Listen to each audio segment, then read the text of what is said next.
The views and opinions expressed in this podcast by the host and or the guest do not necessarily reflect the views of the host and or Paranormal Buzz Radio and or its sponsors. Use of any material produced by Paranormal Buzz Radio without express written consent is prohibited. Paranormal Buzz Radio will not be held responsible for you holding your knees, crying, and rocking in a corner in a puddle of your own urine, or being beheaded by a group of children in a cornfield. In fact, if you come across a group of children in a cornfield, we promise to make fun of you as you run away screaming in terror. Listener discretion is advised. You are now entering the all-consuming realm of Shay's Paranormal Chat, where the things that are better left unsaid are actually said. Shut up and sit down.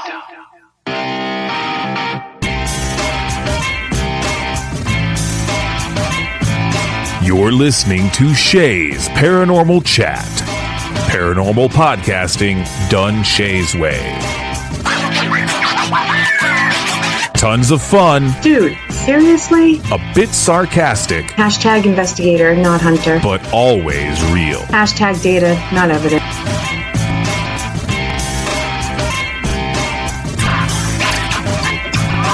Don't get your panties in a twist. Oh my god, really? This is real, raw conversation.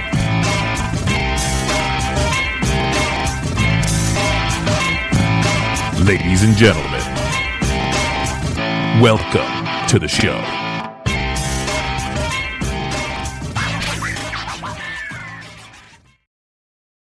Good evening, everybody. TGIF as always. Thank you for joining us tonight. Tonight is a pre-recorded episode with somebody I've been trying to get together with for almost a year now. But life has been crazy, as everybody knows, but she's finally on, and I'm so excited. And you're about to hear why I'm excited, other than she's awesome. But there's a little backstory, so we're gonna add that in. And so this is my new friend, Renee Bedard. Hey, Renee, how are you doing? Good, I'm well. How are you? I'm so excited. I am too. See, things are supposed to happen when they do, so here we are. That's right. And if anybody can't hear it yet, you'll pick up on the Mass accent, and later on we'll get to why I'm so excited. But hey, Renee, can you just tell all the listeners a little bit about yourself? Sure. Well, I am here in the Boston area, and I am a psychic, intuitive. I'm a Reiki master, and I am also a witch. I work out of a shop over in Peabody called Zuzu's Healing Arts with a friend of mine. I do readings and classes over there. And I also am a student over at the Temple of Witchcraft up in New Hampshire, Salem, New Hampshire. And I'm a deputy minister with them too. So it's been a lifelong thing. Wow. Mm-hmm. Wow, that's a lot. That's good. I mean, yeah, that's a lot on your plate. It is. But it's a joy and a passion, and it's something that I'm striving to do full time. So I have a part-time job in an office. So by day I'm doing security office work, and then I do this. This is my passion, nights and weekends. But I'm a witch full time. Yes. I'm a witch with the B. Oh, well, we gotta work our magic somehow. Oh, yeah. So before we get into anything else, I want to get into just a little bit of how we met and how crazy this world is. Yes, please do. So, we were both at 14 Fest in Maine, last year sometime. I forget when it was, but, and I kept looking at her and she kept looking at me, but we both have tables, so it's busy. So finally it slowed down. She had nobody at her table. I had somebody watch me, and I went and sat down because I like meeting new people. And I heard the Bass accent, and you want to fill in some of this? You want to take a turn here? Sure. So we started chatting, and to come to find out, we have roots in the same city. We grew up in a town. I don't know if you give it was a town right outside of Boston. And we know a lot of the same people, but we never crossed paths before, which is interesting. Exactly, because yeah. I'm not saying the city just for your sake, but Mm-hmm. My aunt and my cousins, like you used to. Mm-hmm. Yeah, it's so weird. Yep, they were on a parallel street, so if I stood on my porch, I would be able to see the back of their house.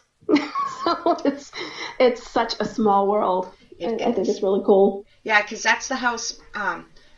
My aunt took it over for my grandmother, but that's where my father and all my aunts grew up, and my aunt ended up buying it, and yeah, you knew my cousins.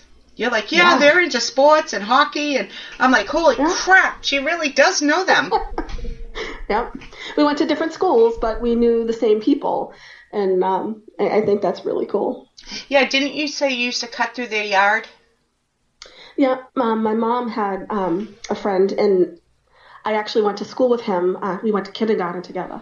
So we would cut through the neighbor's driveway and then just kind of like walk into the next street over, their backyard, and we'd wave to them, and we'd hang out with the boy that I was going to kindergarten with. And my mom and his mom were friends, and they were friends through our whole lives. So we were just right that close. Yeah. And it's so wild. It was so weird, but good. And it was like an instant connection too. Before we knew this city and all the backstory, there was an instant connection between us, just talking. It was so weird, but good. Yeah. Absolutely. I don't think there are accidents in this universe. Right. So, we were supposed to meet when we did, just like we're talking when we are. So. Yes, I agree. Yeah, I really agree with that. That's very true. So were you born? I never know how to word this because some people take offense to it. Were you born a psychic, or was it something learned, or both? A little bit of both. I kind of always knew things, and I don't like to say that I'm a medium because then it puts extra pressure on myself. Yes.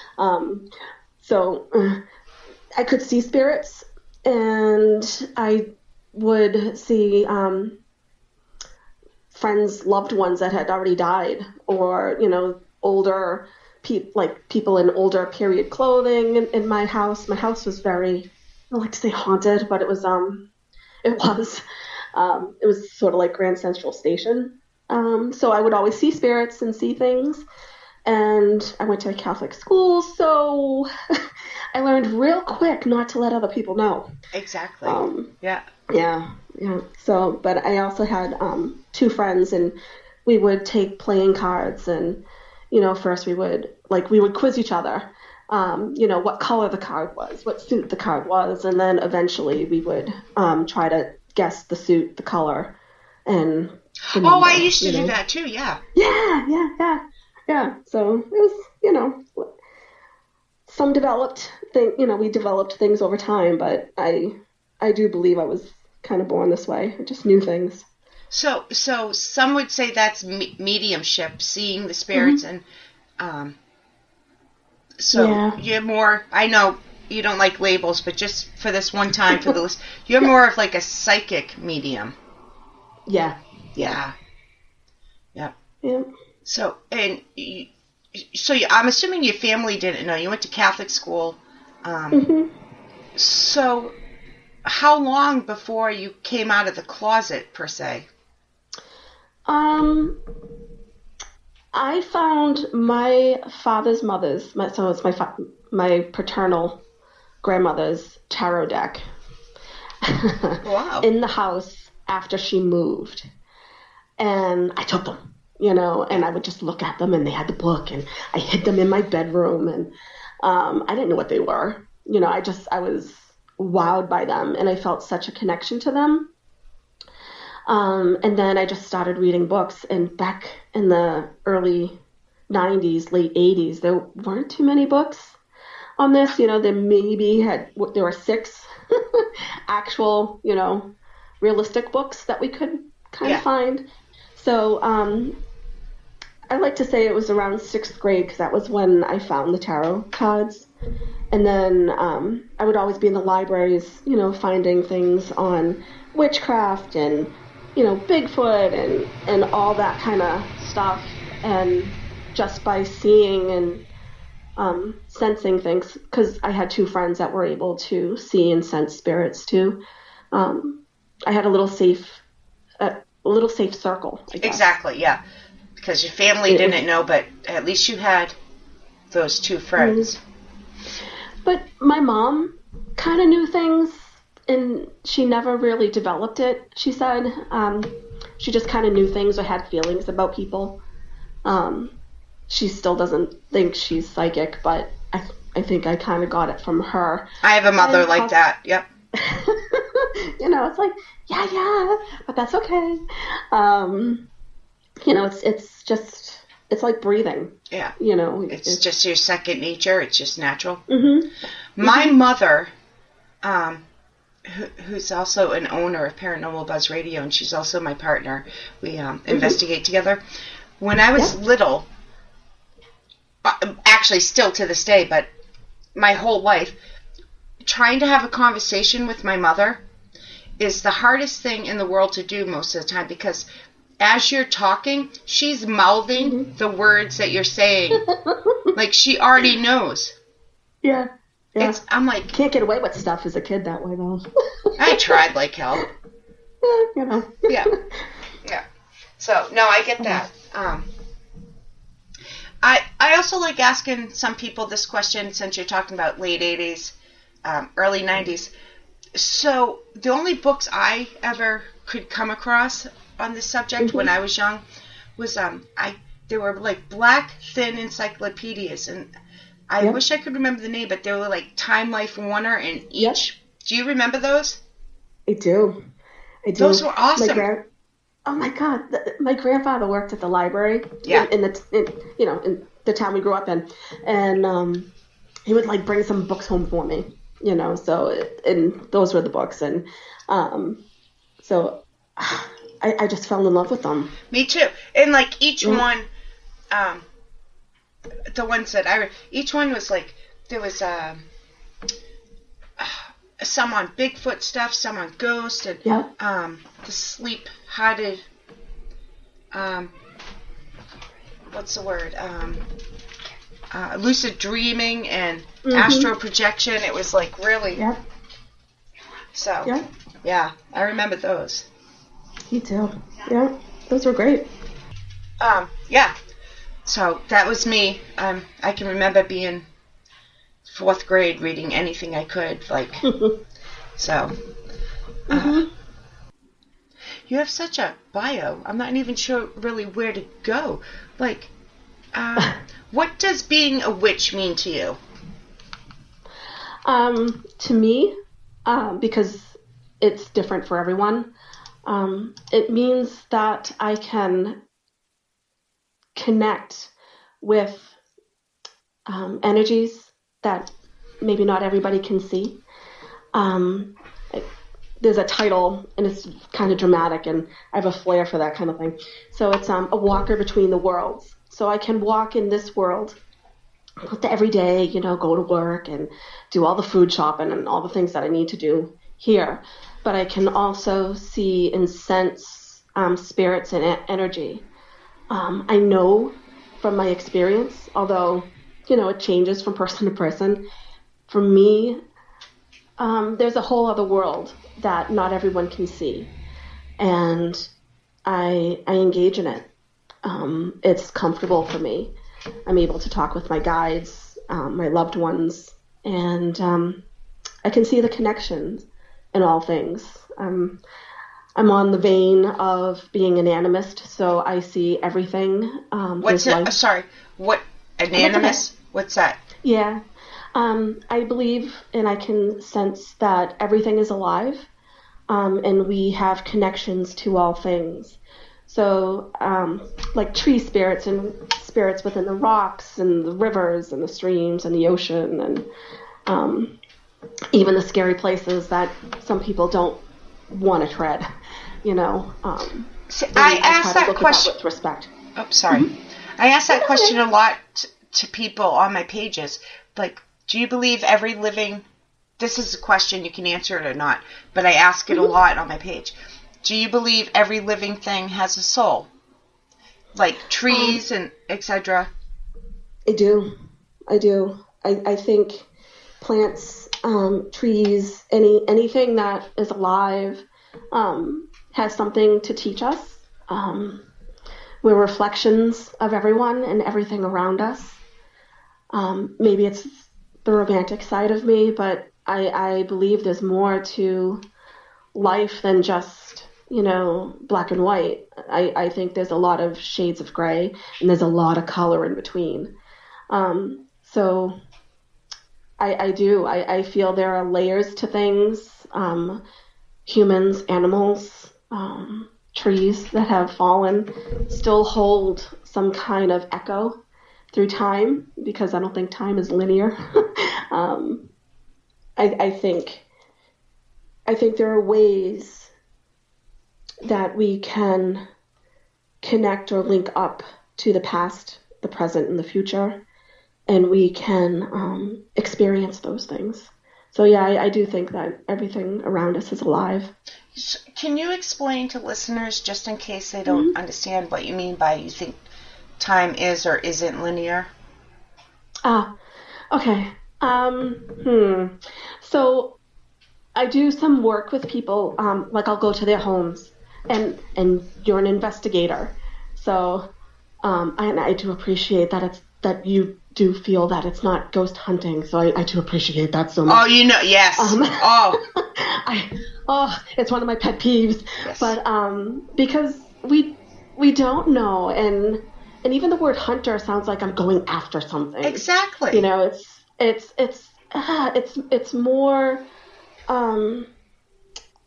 fluid than that, you know, because we're the hunted too. Like, we can be the hunted too, you know. But anyway, I think that when we explore these things that we don't really know, and this is only from my lens or my perspective, you know. Yeah, my co-host that's usually on, Kelly, she calls it my truth. She always says, this is my truth, this is my, you know, so I get that. Mm-hmm. And when we go to these places, we are kind of going back through the layers. Like, you can go into a home and there could have been some kind of trauma there that leaves some energetic imprint.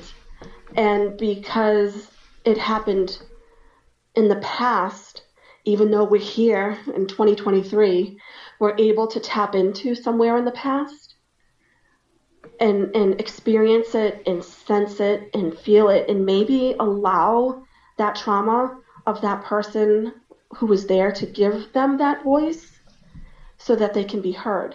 At least that's, as a witch, as a medium, as kind of my own personal truth and how I work with spirit. I like to do that. I like to give them the space where they can relate or tell their story. And, you know, as a witch, we can go into the future too, right? So why not see? And that's what I can do with the living too. So whether it's a living person in front of me doing a reading or going into someone's home where they say, you know, there's I hear walking down the hallway. Well, maybe there's something there that needs to be recognized and heard again, to have that soul's truth heard and witnessed, so they can be recognized and seen. Exactly. Because everybody wants to be seen. That's in one how. way or form. Yeah, that's how I feel as an investigator. Mm-hmm. You know, I treat them as if they're living people because, in my opinion, they once were living. Mm-hmm. And they might know they're dead. They might not know they're dead. So I do. I try very hard to have that respect and try to find a connection, a way to talk to them. But I'm always polite. We always introduce ourselves, Right. just to, So. Yeah. I really. It's important. It is. I think it is. So that's why, there's certain shows out there that I rag on a lot, and I'm not going to do it in this one.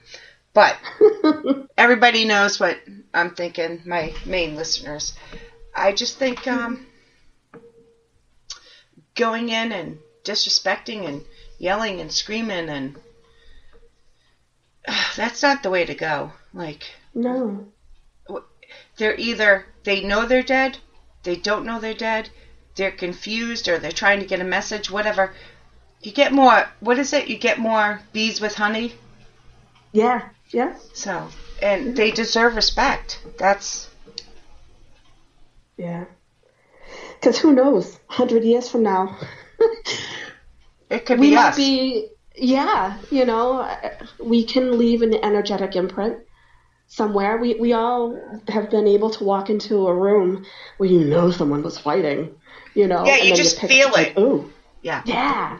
Yeah. So we're leaving pieces of ourselves everywhere too. Yeah. So who knows? Because we don't know. We like to think we know, and we can have hypotheses and. But we don't really know. That's all we have is hypotheses and guesses, and you can just do the best you can. This is why we click. Yes, exactly. Yep. Thank you. Yeah.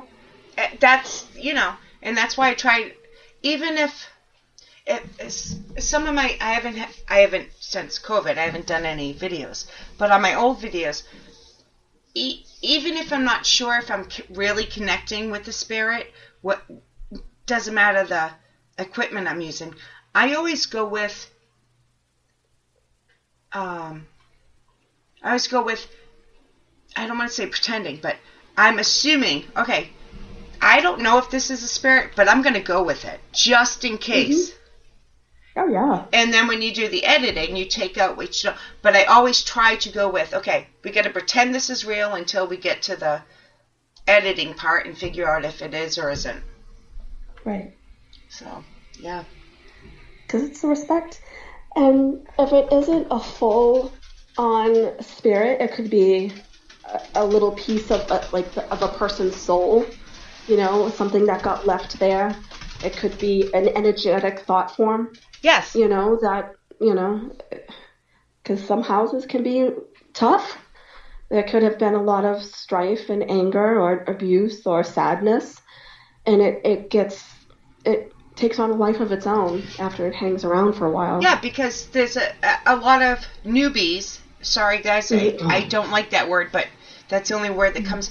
Don't understand that there's a difference between residual energy, intelligent, and then there's actual, like you say, intelligent haunting. But I think there's some gray in between there. It goes from residual to intelligent to actual haunting is different than... Because this, let's be honest, come on, we've been around, this earth has been around so long.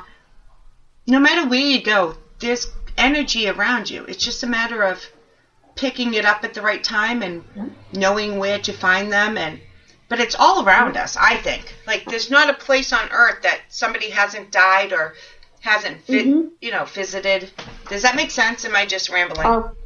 Nope, I 100% agree with you. Humans, in some way, shape, or form, have touched every part of this planet.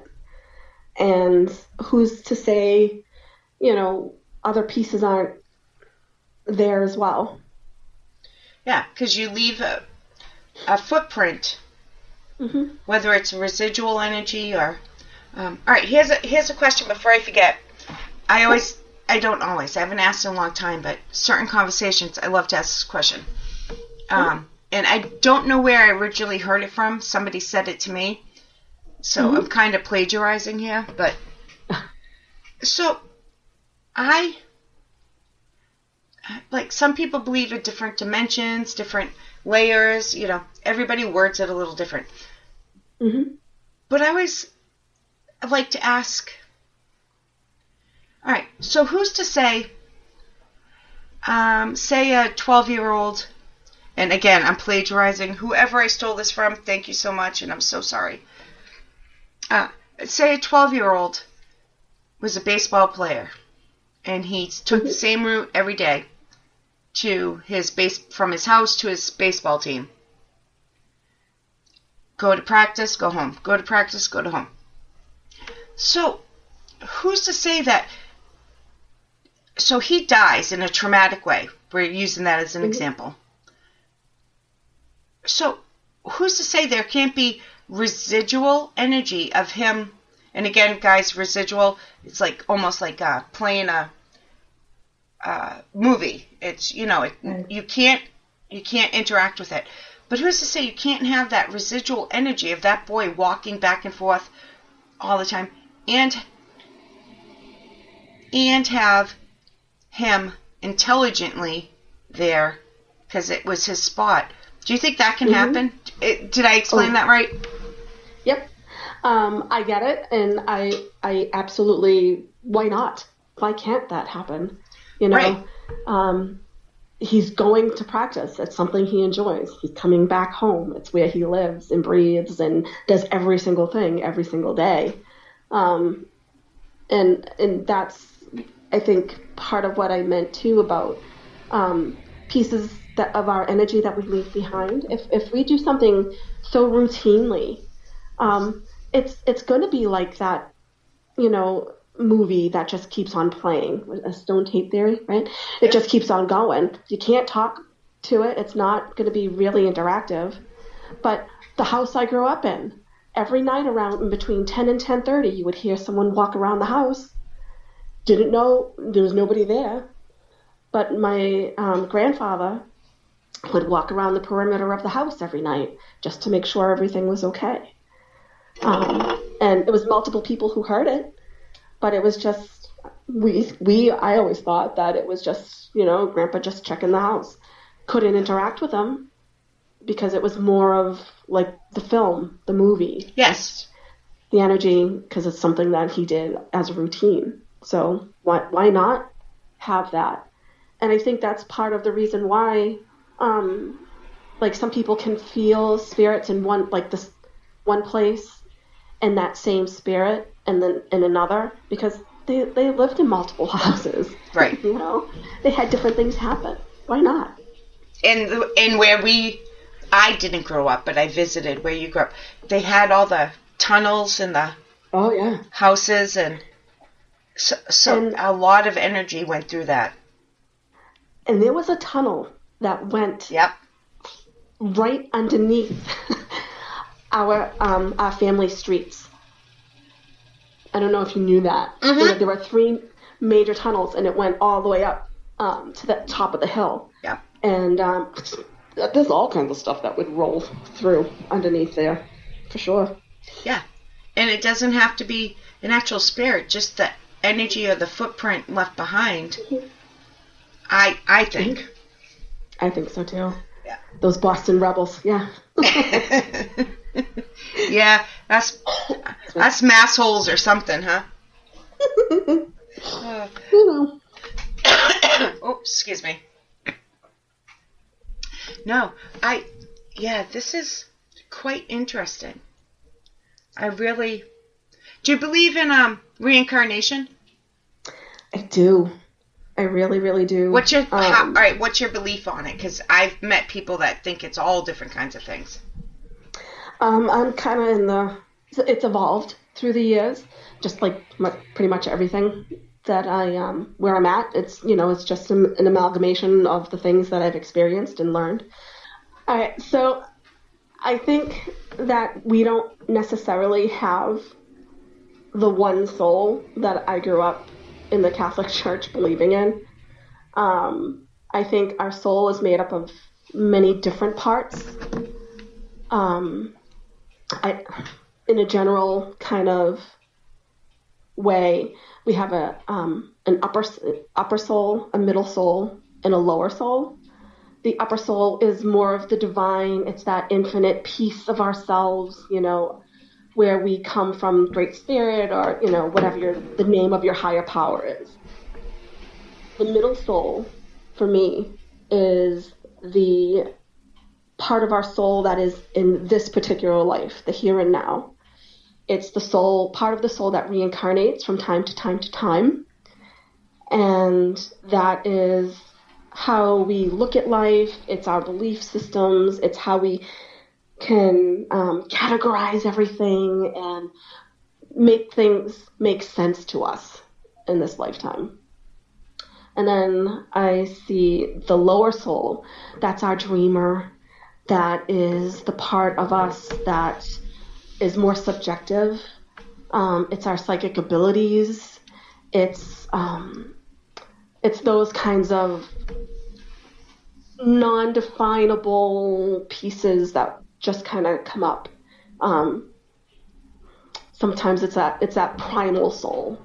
It's that animalistic soul. So if we have a middle soul, that is the life that kind of goes back into the earth. That might be part of the hungry ghosts that we find. That might be part of the, we were just talking about the stone tape kind of theory where, the 12-year-old boy who goes to baseball practice and comes home the same route every day around the same time. My grandfather walking around the house. And those are the pieces that may be left behind and get interred within the earth and eventually will continue to break down.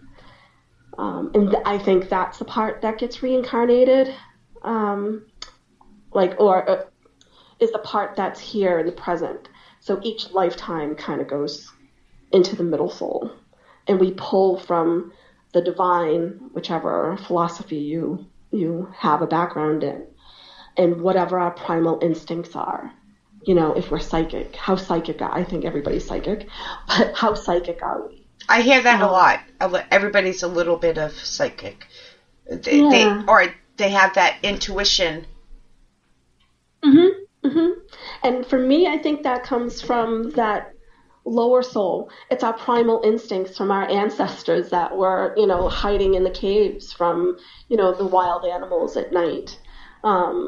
The hunter-gatherers, it's that part of our soul. It's that fight or flight instinct, so. I like using the example of when you're thinking of somebody and the phone rings and it's them. Yeah. That's a good exactly. That's a good example that everybody can almost understand. Mm-hmm. Mm-hmm. So. And everybody does it from time to time, it's so. No. I agree. This is so interesting.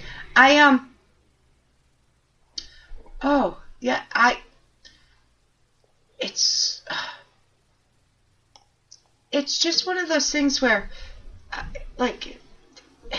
I like collecting everybody's thoughts and beliefs and kind of making my own.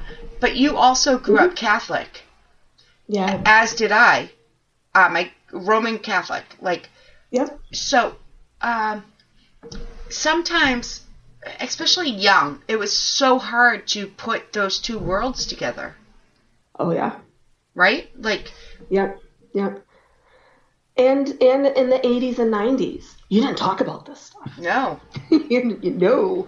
I'm so glad that it's out in the open and it's available for everybody. That's what I like too. Yep. Yeah, and doing your podcast where it's not based out of fear. It's it's a want or a desire to learn and to understand something we really don't know anything about. And I'm very honest about that. And I'm one of those people that, yes, it's more open and it's all over TV, and so it's more mainstream, so people don't feel so crazy. But there's a downside to that too. The certain shows that.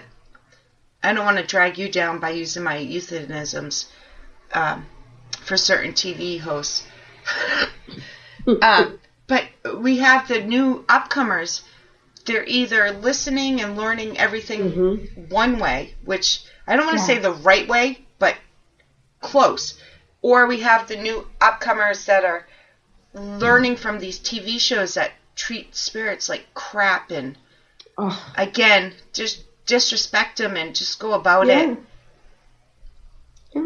I would want to slam a door on you too. Yeah. You know, it's like the way I look at it as if I'm going to someone's house, I'm not gonna, yell at them.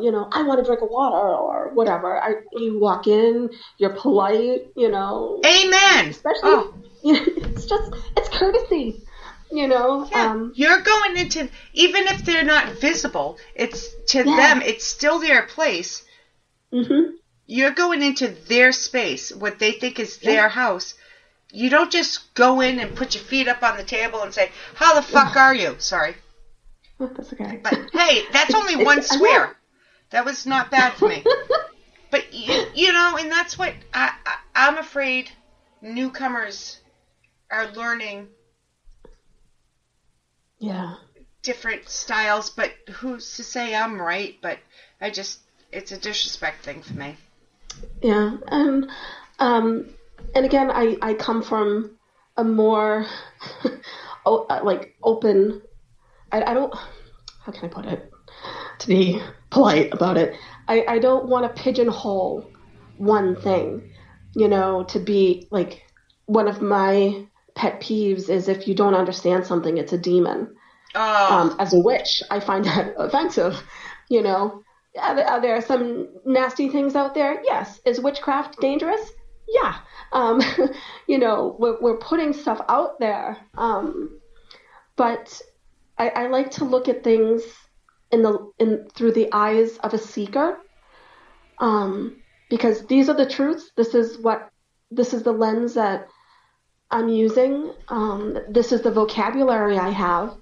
But if you look at the word for table in French and Spanish and whatever language, it's going to be something different, but it still means a table.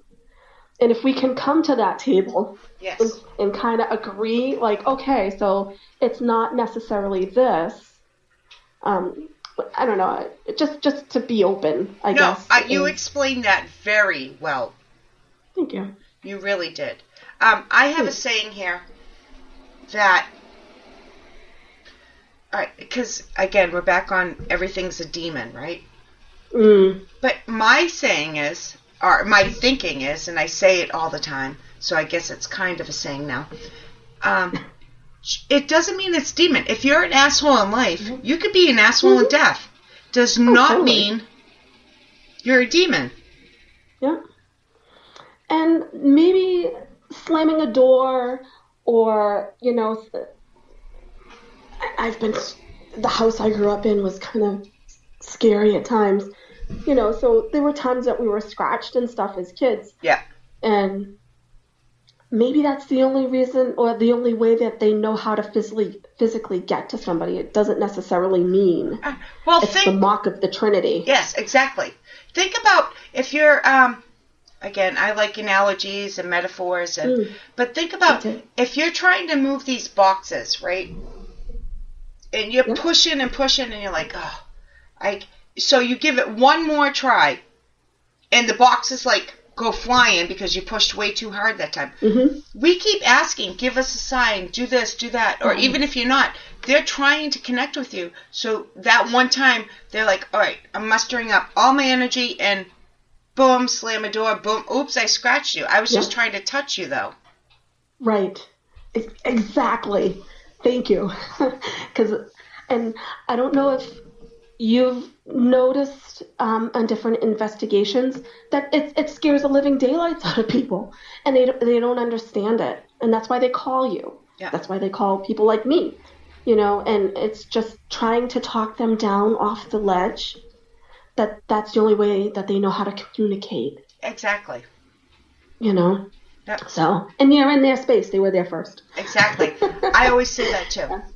I always say that too. So, because I want to have you back, I'm going to cut this a little short. Sure.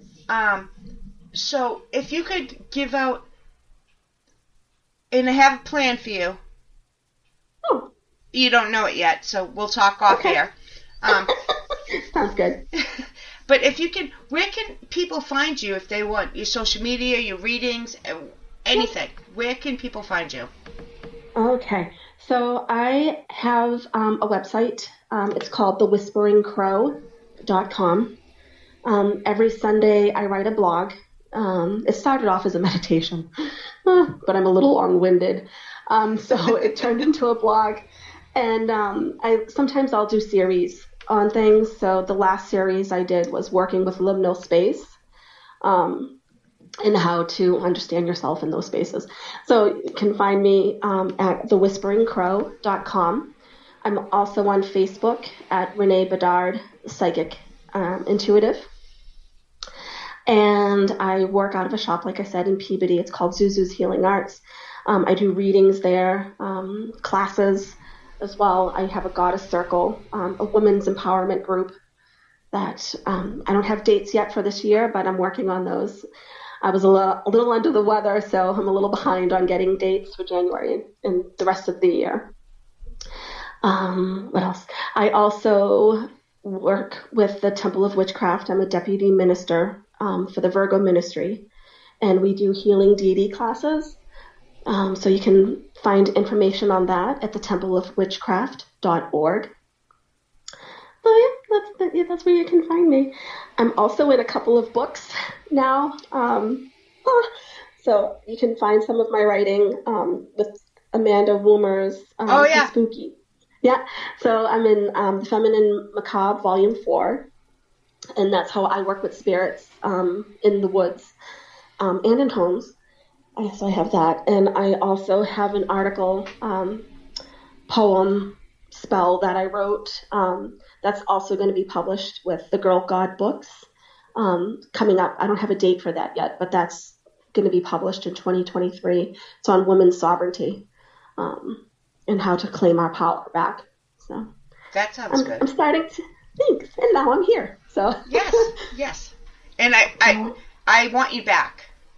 Oh, I'd love to be back. Thank you. I had a great time. Yes. It's so easy. Thank you for making it so easy, too. So. Well, it was so easy talking to you before we even found out about our birthplaces and stuff. So. Yeah. All right, guys. So make sure she's definitely coming back whether she wants to or not because I asked her as we're recording. So watch for more updates, and we're going to hopefully be able to break things down a little bit more and just talk to her more because it's so fun. It's so easy. And she just gets it. Make sure you like the show and share out the show and go check out her stuff. So thank you so much. Thank you so much. Good night, guys. Talk to you next week.